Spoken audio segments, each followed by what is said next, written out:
वंदे मातरम पर छिड़ा सियासी संग्राम।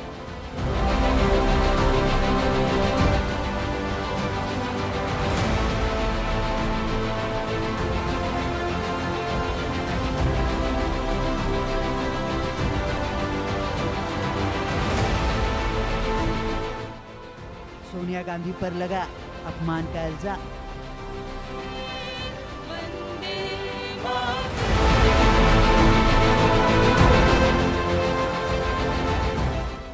राष्ट्रीय गीत पर क्या सच क्या है झूठ।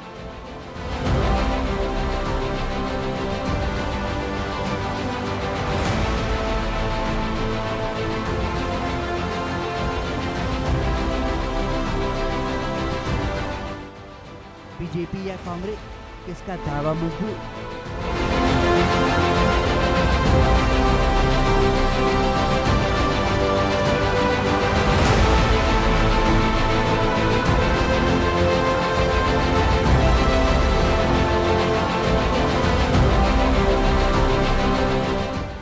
वंदे मातरम पर क्यों कोहरा। तो चलिए शुरू करते हैं आंकड़े हमारे फैसला आपका 15 अगस्त पर, जहां पूरा देश आजादी का जश्न मना रहा था, वहीं कांग्रेस वंदे मातरम के गायन को लेकर विवादों में फंस गई। बीजेपी ने आरोप लगाया कि सोनिया गांधी ने गीत के दौरान ऐसे इशारे किए जिन्हें वंदे मातरम जारी रखने पर आपत्ति के तौर पर देखा गया। बीजेपी ने इसे राष्ट्रगीत का अपमान बताया और कार्रवाई की मांग की, लेकिन कांग्रेस की कहानी बिल्कुल अलग है। कांग्रेस का कहना है कि सोनिया गांधी वंदे मातरम रोकने का इशारा नहीं कर रही थी, बल्कि मल्लिकार्जुन खड़गे के लिए कुर्सी मंगवा रही थी। यानी कि अब सवाल सिर्फ भावनाओं का नहीं, सवाल कानून का भी है। क्या किसी इशारे का अपमान माना जा सकता है? क्या असहमति और अपमान में फर्क नहीं होना चाहिए? वहीं दिल्ली पुलिस ने इसकी जांच भी शुरू कर दी है। शिकायत के आधार पर अनादर हुआ या फिर गलतफहमी हुई? सबसे पहले आप गृह मंत्री अमित शाह और कांग्रेस के सांसद जयराम रमेश को गौर से सुनिए। और इनकी निर्लज्जता देखिए, कांग्रेस पार्टी के मुख्यालय पर वंदे मातरम का गान हो रहा था। चालू गान में कांग्रेस की नेत्री सोनिया जी ने कांग्रेस अध्यक्ष को गान रोकने का कहा। हम सब टीवी पर देखते रहे। कोई रोकने का कोई प्रयास नहीं था, कोई रोकने का प्रयास नहीं था, क्योंकि लंबे समय से कांग्रेस अध्यक्ष खड़े हुए थे। सोनिया जी कह रही थी उनके लिए कुर्सी लाके रख दो, बस। आज चर्चा इसलिए भी महत्वपूर्ण हो जाती है क्योंकि वैधानिक तौर पर राष्ट्रगीत को भी अब गाया जाएगा। अपमान बर्दाश्त नहीं किया जाएगा, कानून के खिलाफ दायरे में आ जाएगा। लेकिन कांग्रेस के सांसद इमरान मसूद ने क्या कहा? वो कहते हैं कि मैं नहीं गाऊंगा। इस पर बीजेपी के प्रवक्ता शहनवाज हुसैन की भी प्रतिक्रिया आई है। दोनों को गौर से सुनिए। देखिए, वंदे मातरम पे पूरी तरह एक्सपोज हो गई है कांग्रेस, बेनकाब हो गई है कांग्रेस। वंदे मातरम विरोधी है कांग्रेस। वंदे मातरम से गाने से उनका कंफर्ट लेवल बिगड़ जाता है। जिस तरह सोनिया जी, खड़गे जी और राहुल जी का कंफर्ट लेवल बिगड़ा वंदे मातरम गाने को लेकर, उसको जिस तरह रोका गया, रोकने की कोशिश की गई, ये बहुत दुर्भाग्यपूर्ण है। और केरल में तो पूरा गाया ही नहीं गया। वहाँ भी कांग्रेस का राज है, वहाँ भी मुस्लिम लीग के प्रभाव में कांग्रेस ने उसको रोकने का काम किया। पाप तो तुमने किया है भाई। राष्ट्रगान सर्वोपरि है हमारे लिए, तुमने उसे नंबर 2 पे कर दिया। अपने मन में झांको, तुम कर क्या रहे हो? हमें मत बताओ ये बातें। हमारे लोग तो वंदे मातरम तब भी बोल रहे थे कांग्रेस के अधिवेशन के अंदर, जब आपको लाठी खाने से डर लगता था और आप अंग्रेजों की गुलामी कर रहे थे। हमें क्यों बता रहे हो ये बात? गुरु रविन्द्रनाथ टैगोर ने जितना पढ़ के बताया था ना वंदे मातरम, वो पूरा पढ़ा जाता था, हर कांग्रेस के अधिवेशन में पढ़ा जाता है। वो हिस्सा कट गया जिसमें इमरान मसूद ने कहा कि हम नहीं गाएंगे लेकिन सम्मान में खड़े रहेंगे, पर वंदे मातरम नहीं गाएंगे। असल में वंदे मातरम के गायन को लेकर बवाल मचा हुआ है और इसके निशाने पर हैं सोनिया गांधी और राहुल गांधी। कांग्रेस मुख्यालय में वंदे मातरम गायन को लेकर लगातार विवाद हो रहा है। 15 अगस्त को आपको याद होगा, 15 अगस्त पर कांग्रेस मुख्यालय में वंदे मातरम रोकने को लेकर गीत के दौरान सोनिया गांधी ने इशारों में आपत्ति के तौर पर देखा गया। बीजेपी ने देश भर में वंदे मातरम का अपमान का विरोध प्रदर्शन किया। विरोध प्रदर्शन अब भी चल रहा है, लगातार बयान आ रहे हैं। बीजेपी ने कांग्रेस के पूर्व अध्यक्ष सोनिया गांधी से माफी की मांग कर ली है। 16 अगस्त को दिल्ली के थाने में शिकायत भी दर्ज करा दी गई है। शिकायत में राहुल गांधी के एक वीडियो का जिक्र भी किया गया है और दिल्ली पुलिस इस आधार पर अब जांच भी शुरू कर चुकी है। सबसे बड़ी बात है कि वंदे मातरम के अपमान को लेकर जिस तरीके से सोनिया गांधी के खिलाफ 3 शिकायतें की गई, तो क्या शिकायतें हैं उनको जानिए। बीजेपी की शिकायत कर्नाटका में की गई। कर्नाटका में शिकायत की है राष्ट्रगीत में बाधा डालने की शिकायत, कानूनी कार्रवाई की बात की गई है। हिंदू सेना की शिकायत है दिल्ली में की गई है। राष्ट्रगीत के अपमान के मकसद किया गया है, इसकी जांच होनी चाहिए।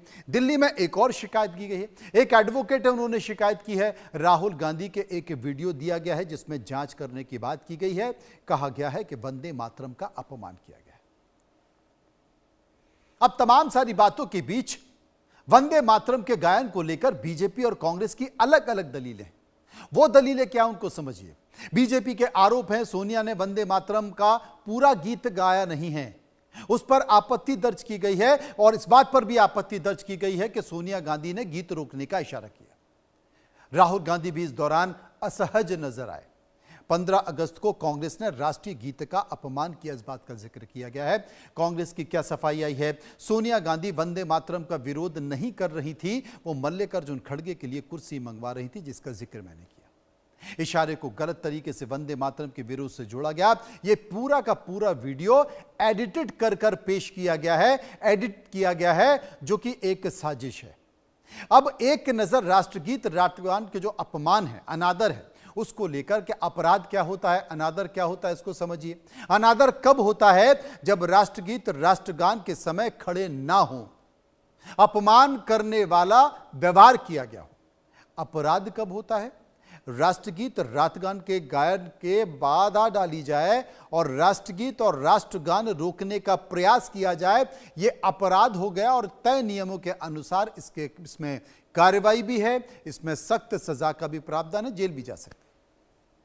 वंदे मातरम पर नया जो कानून आया है उसमें बदलाव क्या किया गया उसको समझिए। 29 जुलाई की तारीख आपको याद हो गई। 29 जुलाई को संसद से वंदे मातरम को कानूनी संरक्षण देने वाला कानून पास किया गया।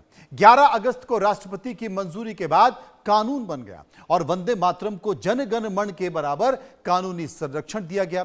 जानबूझकर वंदे मातरम का अगर अपमान आपने किया तो उसे अपराध माना गया और गीत के गायन में जानबूझकर रुकावट डालने वाले पर भी कार्रवाई का प्रावधान किया गया। दोष साबित होने पर 3 साल की जेल हो सकती है, जुर्माना या जेल या फिर जुर्माना जेल दोनों का प्रावधान इसमें किया गया है।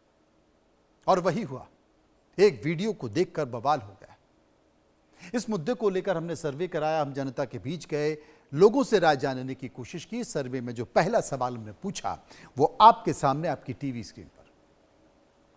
पहला सवाल हमने पूछा कि क्या वंदे मातरम के दौरान किसी भी तरह का विरोध या आपत्ति जताना गलत है?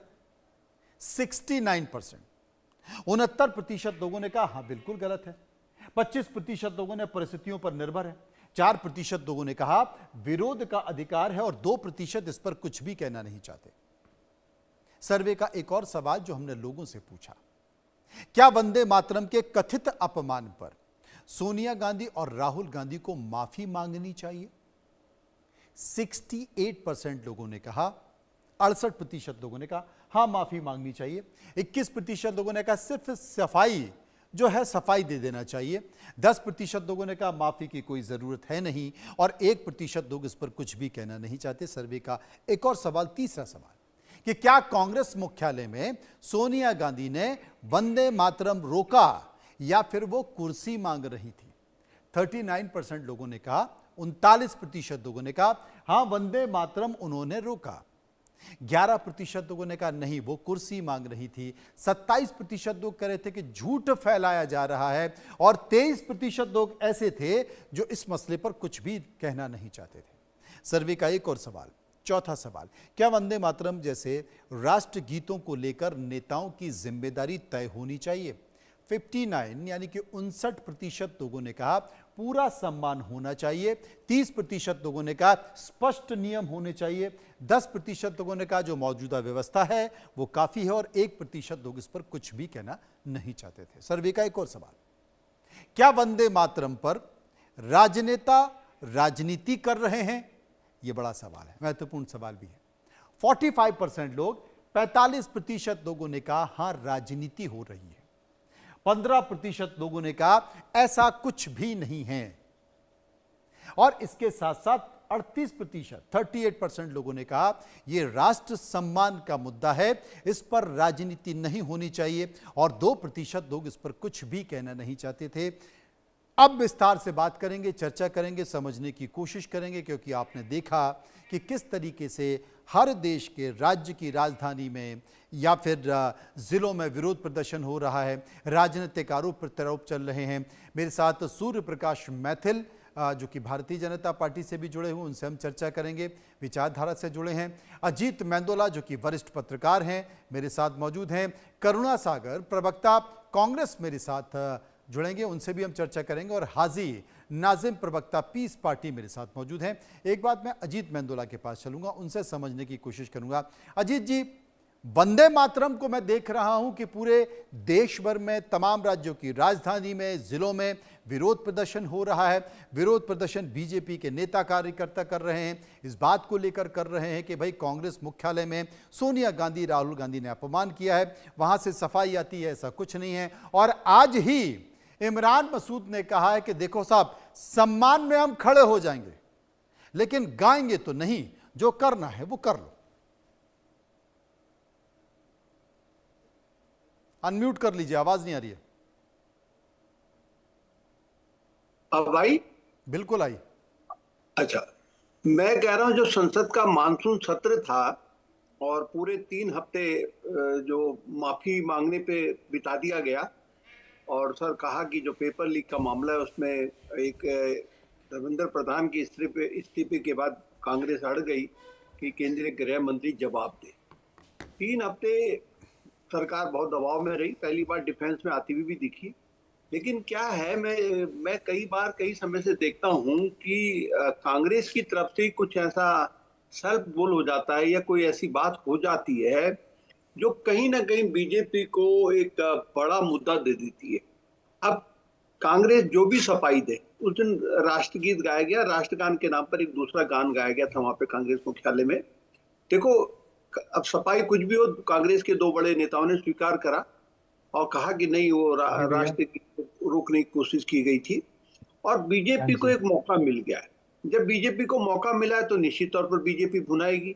और 15 अगस्त को जो प्रधानमंत्री मोदी ने लाल किले के प्राचीर से नक्सल वाली जो बात कही है, नक्सल वो, तो ये तीनों मामले मुझे लग रहा है कुछ ऐसे मिल गए हैं बीजेपी को कि जो कहीं ना कहीं कांग्रेस को बैकफुट पे लाएगी। देखिए, कांग्रेस के नेता कई चीजें समझने को तैयार नहीं होते, ना वो मानते हैं कि हाँ भाई कुछ गड़बड़ हो गई। अब इमरान मसूद को न तो चुनाव लड़ना उत्तर प्रदेश का जितवाने की उसके उनके पास जिम्मेदारी है नहीं कि वो उत्तर प्रदेश का चुनाव लड़ेंगे, उत्तराखंड का चुनाव लड़ेंगे, या उनके पास ये पूरी जिम्मेदारी हो।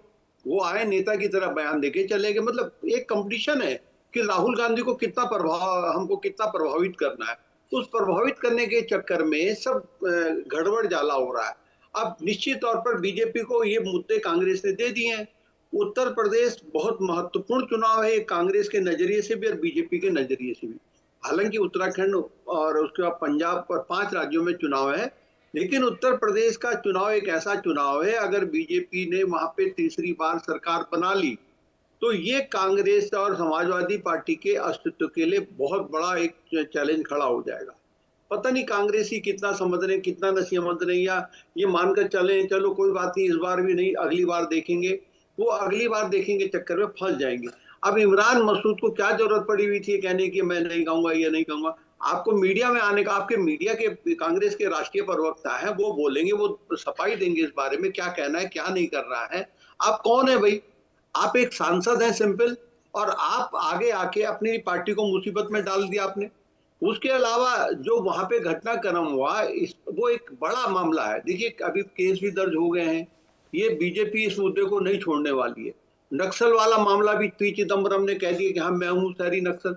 मतलब आप क्या कहना चाह रहे हैं, आप क्या करना चाह रहे हैं? आपको लग रहा है कि अगर उत्तर ये मानसून सत्र में नहीं चलने दिया हमने, बीजेपी को डिफेंस में लिया है, धर्मेंद्र प्रधान का इस्तीफा ले लिया, तो क्या लग रहा है कि उत्तर प्रदेश का चुनाव जीत जाएंगे? उत्तर प्रदेश में बीजेपी को रोक लेंगे, उत्तराखंड में, पंजाब, सब जगह रोक लेंगे? अगर ऐसा है तब तो कांग्रेस के हर नेता को खुल के सामने आना चाहिए, बोलना चाहिए कि हम नहीं गाएंगे वंदे मातरम।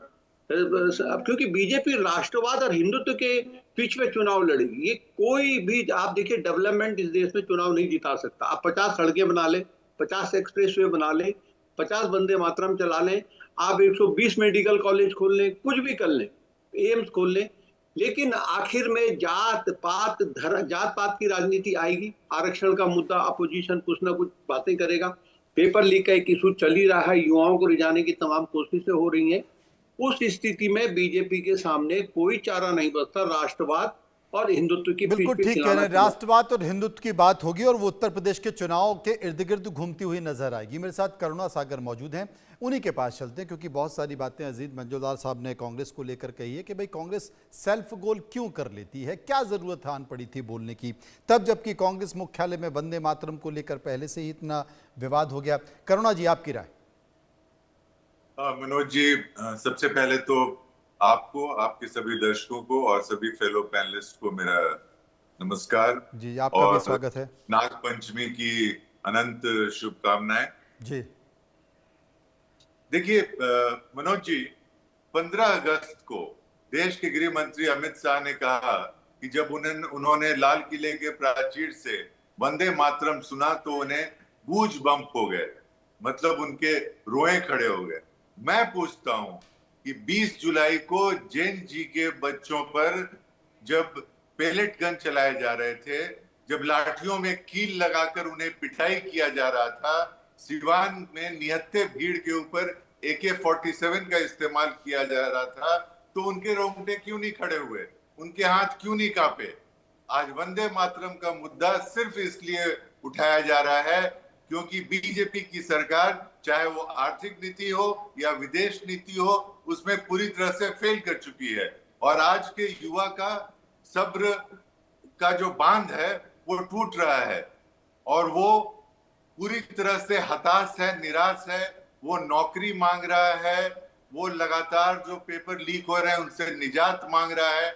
और चूंकि इसके जवाब में बीजेपी के पास लाठी और गोली के अलावा कुछ भी नहीं है, तो जैसा हमारे वरिष्ठ पत्रकार मित्र ने कहा कि सिर्फ और सिर्फ ये एक नैरेटिव गढ़ने की बात है।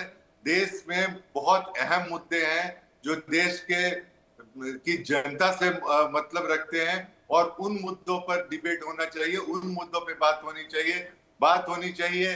गलवान पर, अरुणाचल पे, जहां की सिविलियंस सीडी बना के भेज रहे हैं कि चाइना लगातार हमारे बॉर्डर में घुसा आ रहा है और कुछ दिन में अगर यही हालत रहा तो हम चाइना के नागरिक बन जाएंगे।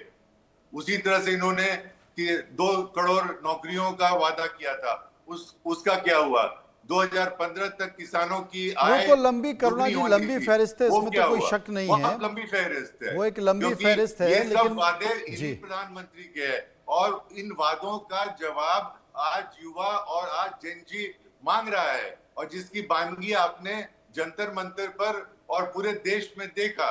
और इसीलिए ये सरकार परेशान है, इसके पास उसका कोई काट नहीं है और इसलिए इस तरह के जो भड़काऊ मुद्दे हैं वो उठाने की कोशिश की जाए। मैथिल जी, जवाब करुणा जी की बातों का।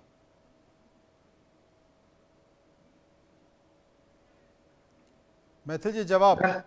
जी जी जी, धन्यवाद। पहले तो आपको, पूरे देश को और सभी को भारत माता की जय और वंदे मातरम। देखिए, अभी जो लगातार आप चला रहे हैं वो ये चला रहे हैं कि सोनिया गांधी जी ने वहां पर बेइज्जती की वंदे मातरम की, और मानसिक रूप से तो ये हमेशा अपमानित करते ही रहे हैं देश के क्रांतिकारियों को। आप याद कीजिए, भगत सिंह, सुखदेव, राजगुरु, शहीद सुभाष चंद्र बोस, खुदीराम बोस और न जाने कितने हुतात्मा, उन्होंने इस देश के ऊपर अपने प्राण न्यौछावर कर दिए। लेकिन स्वतंत्र होने के बाद केवल किसका नाम चमका? नेहरू जी का चमका। उसके बाद उधार का सरनेम लेकर अपने आप को गांधी कहलाकर किसका नाम चमका? नेहरू जी खानदान का चमका। क्रांतिकारी कहां गए? उनका आता पता नहीं। अभी भी यहां पर यह बताया जा रहा था कि वो तो कुर्सी खींच रही थी, कुर्सी मंगवा रही थी, और परेशानी थी खड़गे साहब को खड़े होने में 3 मिनट 40 सेकंड के वंदे मातरम के 6 छंद गाने पर। तो मैं ये बताना चाहता हूं आपको कि ये ऐसा नहीं है कि ये जो है ना परेशानी थी, ये तो इनके खुद के एमपी मनोज कुमार नाम से, ससाराम से सांसद हैं, उन्होंने खुद स्वीकार किया। मैं एक वीडियो सुना रहा हूं।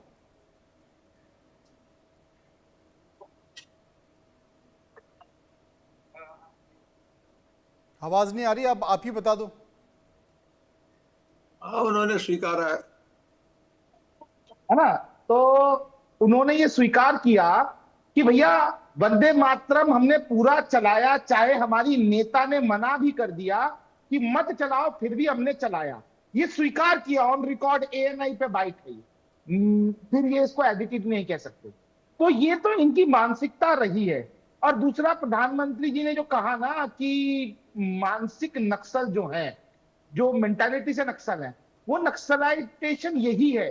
देश का विरोध कीजिए, देश की सेना का विरोध कीजिए, देश के संविधान का विरोध कीजिए, देश के सिस्टम को तार तार कीजिए, देश की जो एजेंसियां हैं उसका अपमान कीजिए, देश के राष्ट्र भक्तों को उनका विरोध कीजिए, देश के अंदर हो रहे विकास का विरोध कीजिए, देश के अंदर देशभक्त नागरिकों का विरोध कीजिए। आप देखिए, अभी मेरे से पूर्व में मंडोला साहब ने भी बताया कि केरला के अंदर भी पूरा का पूरा राष्ट्रगान, राष्ट्रगीत जो है वो नहीं चलाया गया। मतलब ऐसा क्यों है कि जहां जहां पर कांग्रेस गठबंधन की सरकारें हैं, केवल वहां पर ये राष्ट्रगीत और राष्ट्रगान का अपमान होता है। कांग्रेस के सांसद इमरान मसूद है या क्या नाम है उनका, वो कह रहे हैं कि मैं तो जी अपना सर कटवा लूंगा, मैं तो नहीं गाऊंगा, मैं खड़ा हो जाऊंगा लेकिन गाऊंगा नहीं। ये देश का एक सांसद बोल रहा है। अब सोचिए ये मानसिकता क्या है। इसी को कहते हैं मानसिक नक्सल। एक बात और मैं आपको बताना चाहता हूं। देखिए, अभी कांग्रेस के प्रवक्ता बहुत सारी बातें कर रहे थे। वो कह रहे थे जेनजी जाग गया है। क्यों भैया? झारखंड में जेनजी नहीं है, कर्नाटक में जेनजी नहीं है, केरल में जेनजी नहीं है क्या? तेलंगाना में जेनजी नहीं है क्या? वहां पर जो आपके यहाँ पेपर लीक हो रहे हैं उस पर आपसे कोई पूछ ले तो आपके मुंह में दही जम जाता है। झारखंड के अंदर किस प्रकार से रात को अंधेरे के अंदर बिजली काट कर छात्र छात्राओं पे आपने लाठीचार्ज किया, किस प्रकार से छात्र बहनों के कपड़े फाड़े गए, उनको इतना मारा कि वो बेहोश हो गई, उनके कपड़े अस्त व्यस्त हो गए। हमने बहुत सारी वीडियो देखी। एक बात और मैं आपको बताना चाहता हूँ। देखिए, मीठा मीठा गपगप और कड़वा कड़वा थू। हाजी नाजिम, मीठा मीठा गपगप कड़बड़ा कड़बड़ा थू थू। 20 सेकंड हो, सिर्फ 20 सेकंड। हाँ, सिर्फ 20 सेकंड। आप देखिए, अकाउंटेबिलिटी की हम बात करें अगर, तो अकाउंटेबिलिटी कौन ज्यादा दे रहा है? केंद्र की सरकार के सामने प्रदर्शन हुआ, उसमें अजारक तत्व भी थे। 2800 से ज्यादा, ये मैं नहीं कहता, ये दिल्ली पुलिस ने फेस रिकॉग्निशन सिस्टम के द्वारा वेरीफाई किया, लेकिन फिर भी देश के शिक्षा मंत्री ने इस्तीफा दिया। लेकिन मनु जी, आप 3 साल पहले चले जाइए, जब राजस्थान के अंदर 19 पेपर लीक हुए, तो वहां पर इनके जो डोटासरा साहब थे, शिक्षा मंत्री थे ना, उनकी बाइट भी मेरे पास है। अगर आप कहेंगे तो मैं चला दूंगा। उसमें वो कह रहे हैं कि पेपर लीक हुआ था तो मेरी क्या गलती? भैया, पेपर लीक हुआ तो एजेंसी को पकड़ो, अधिकारी नहीं, बहुत से ऐसे राज्य हैं, बहुत से ऐसे राज्य जिसमें बीजेपी शासित राज्य भी हैं, जहां पेपर लीक हुआ, पेपर आउट हुआ, परीक्षा में गड़बड़ी हुई, इस्तीफा किसी ने नहीं दिया, किसी ने नहीं दिया। बहुत से बीजेपी शासित राज्य भी हैं, दूसरी पार्टियों के भी राज्य हैं। हाजी नाजिम, वंदे मातरम आप गाएंगे? इमरान मसूद ने कहा कि भैया हम खुदा के अलावा किसी की इबादत नहीं करते, हम नहीं गाएंगे। हाँ मनोज जी, देखिए, ये मेरे देश का राष्ट्रगीत है और हम अपने दिल से सम्मान करते हैं अपने राष्ट्रगान का, राष्ट्रगीत का। और देखिए, रही बात ये कि रिलीजियस की, रिलीजियस मेरा जो है अपना, मेरा निजी है और देश सर्वोपरि है। हम तो भारतीय हैं और अल्लाह का शुक्र अदा करते हैं कि भारत की इस पाक सरजमीन पे पैदा हुए, और इंशाल्लाह एक वक्त ऐसा आएगा कि भारत की इस पाक सरजमीन पे हम दफन भी हो जाएंगे। तो भारत हमारे लिए सर्वोपरि है। लेकिन भारत के साथ जब यहाँ पे बात आती है राष्ट्रगीत की, तो राष्ट्रगीत का हम मनोज जी खुलकर सम्मान करते हैं। अपना राष्ट्रगीत जब बोला जाएगा तो हम सम्मान में खड़े होंगे, और जब पढ़ने की बात होगी तो बिल्कुल अपना राष्ट्रगीत गाएंगे भी। और देखिए, लेकिन एक चीज और भी है यहाँ पर कि यहाँ राष्ट्रगीत के नाम पर जिस तरीके का एक देश के अंदर एक माहौल क्रिएट करने की कोशिश करी जा रही है, तो ये बता दीजिए मनोज जी, इसका एक प्रोटोकॉल होता है, प्रोटोकॉल के तहत ही राष्ट्रगीत गाया जाता है। लेकिन अगर चलती हुई सड़क पर अगर ये कह दिया जाए किसी को भी पकड़ के कि आप राष्ट्रगीत गाइए, तो ऐसा कैसा होगा। लेकिन आजकल तो आप देख रहे हैं कि एक ऐसा माहौल क्रिएट हो रहा है देश के अंदर कि जिस किसी को भी अगर मुस्लिम समाज के व्यक्ति को अगर उसके सर पर टोपी है, अरे सुन तो लीजिए, ध्वजारोहण हो रहा था, वो सड़क नहीं थी मेरे भाई, जब मैंने आपको वो सड़क नहीं थी। सुन तो लीजिए, आपको बड़े जब मैंने आपको ध्यान से सुना तो आप भी तो सुने। आप मेरे भाई हैं हाजी भाई, आप कांग्रेस के कार्यालय को सड़क मत बोलिए, इतना अपमान मत कीजिए कि हाँ मैं मानता हूँ सड़क चाप लोग हैं, लेकिन वहां पर उस कार्यालय को तो सड़क मत बोलिए। वो 4 दीवारें से जो है ना, वो बंधा हुआ क्षेत्र था, वहां पे राष्ट्र ध्वज था, वहां पर सेवा दल के प्रेसिडेंट जी को भी हंसी आ गई है। ठीक है, तो वो सड़क छाप लोग मैं मानता हूँ है, लेकिन वो सड़क नहीं थी। इतना कहना चाहता हूँ हाजी भाई। यह है देखो बीजेपी का कमाल। बीजेपी मौका नहीं छोड़ रही है, करुणा जी मौका नहीं छोड़ रही है बीजेपी, चाहे वीडियो मिले चाहे बयान मिले। Manoj ji can I comment please. Manoj ji, आज बीजेपी के प्रवक्ता तो आपके प्रोग्राम में नहीं है, लेकिन जो राजनीतिक विश्लेषक बन के आए हैं वो बेचारे बड़े परेशान हैं।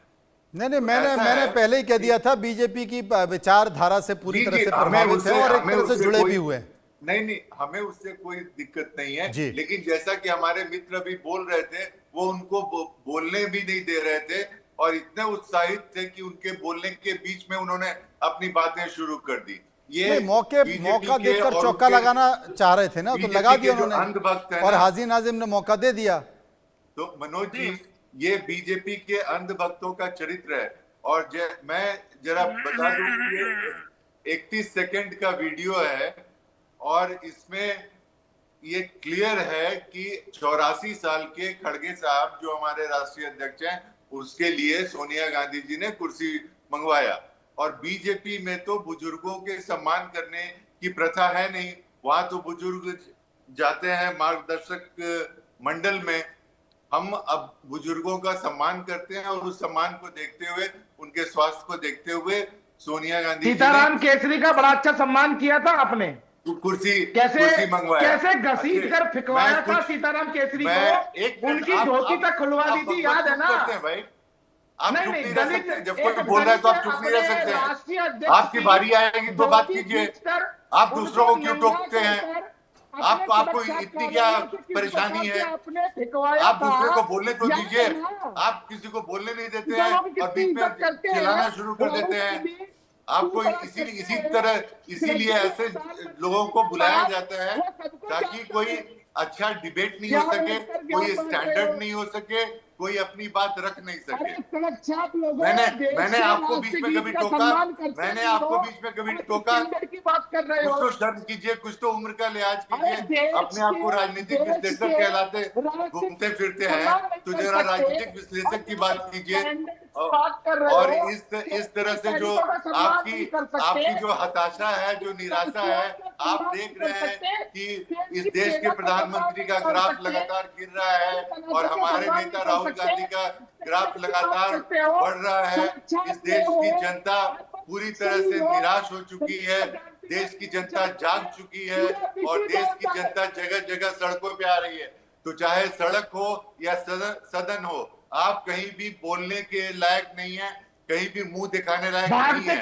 और इसीलिए टेलीविजन के प्लेटफॉर्म का इस्तेमाल करते हुए आप जबरदस्ती दूसरों को बोलने नहीं देने का ये षड्यंत्र कर रहे हैं ताकि कोई अपनी बात न रख सके। और इसी हंगामे में वो जो बीजेपी का टूल किट है ना, कि जब कुछ बोलने को नहीं रहे तो हंगामा करो, और हंगामा इतना करो कि उस हंगामे में कोई बात हो नहीं, क्योंकि आपके पास बोलने के लिए तो कुछ है नहीं, देश के लिए तो कुछ है नहीं, युवा के लिए कुछ है नहीं, दलितों के लिए है नहीं, पीड़ितों के लिए है नहीं, वंचितों के लिए है नहीं, महिलाओं के लिए है नहीं, मध्यम वर्ग के लिए है नहीं, किसी के लिए कुछ कहने के लिए नहीं है। और मैं जरा आपका इतिहास बता देता हूं। 1929 और 1930 में तिरंगे की जगह भगवा फहराने का 1937 में जिन्ना के डर के मारे नेहरू जी ने संस्थापक थे। 1946 में गोलवलकर ने कहा था कि पूरा देश इसी भगवा ध्वज के आगे झुकेगा, और आजादी की पूर्व संध्या पर ऑर्गेनाइजर ने लिखा था कि ये तिरंगा अशुभ है।